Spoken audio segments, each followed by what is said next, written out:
haweenweynaha ku sugan degmada garadag ee galbeedka gobolka Sanaag ayaa waxay canbaarayn isla maraantana ay jawaabada ka bixiyeen hadalkii kaso yeedhay dawladda maamulka Somalia ee ku saabsanaa shirkadda maalgashiga DB World madaxda Somaliland iyo dawladda Itoobiya ay wada galeen dhinaca kale iyana abwaan xawasi cid ayaale oo kamid ah abwaaninta sida caanka looga yaqaano gobolka Sanaag ayaa tix buraanbura ku cabirtay gumaysigii xasuuq iyo barakici ay soo marisay Soomaaliya shacab weynaha Somaliland waxana hadaladoodii kamid ahaa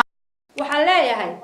xilli aad jiiri jirteen xilli aad xasuuq jirteen way dhacday oo aad hogagay haabaha rag ay ku guri jirteen laakiin hadda waxa la joogaa xilli ay Somaliland iska kin celin karto waana iska kin celinayna calooshaada waxa u qarsaana waa qeerin tiisaba daryeela tu kala ku dara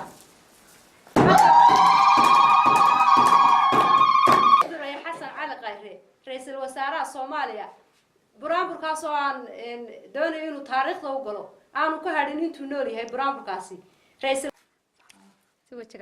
Somaliland oo dhan baan soo dhaweynaya qudbadii madaxweynaha soo dhaweynaya qudbadii madaxweynaha iyo qirada aan ku kacay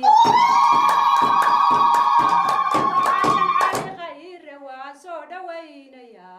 yarka Soomaaliyeed sawir baan ku yiri wax baan ku xasuusinaya ay isxanibin inagu dalwalaala darisaynu nahaynagu Somaliland dawlad weeyaan dadkuba og yahay oo waa dawlad madax banaan darxuma lahayn oo iyada dimuqraadinimo waad ku daba gashaan haddaadna doonaysid daris baynu nahaynagu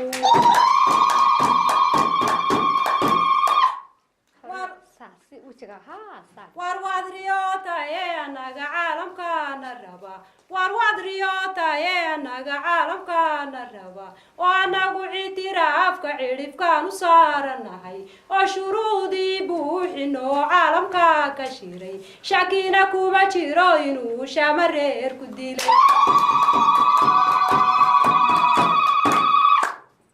ragi gooriyo leyl gaadhka noogu jiray ragina gumaadaye ciidanagu gambiyay xasuuqnagu geeyay meelana gaadhi karin galaayo qabandi ragi quudka nooga dhigay hal doorkayagii ragi haba dheer ku guray jasiirana geeyay jaanis kale lahayn xawaala waradeedad iyo xaaladana baday miyaanay xasuusanay isku doonan adigaan cidaafacayn ninkani Somaliland sunta waa maray ragii usilcu ku jiray saami qaybsigii naftiisu huray dalkiisu halaagu maray cadow xakameeyay Soomaaliya xawil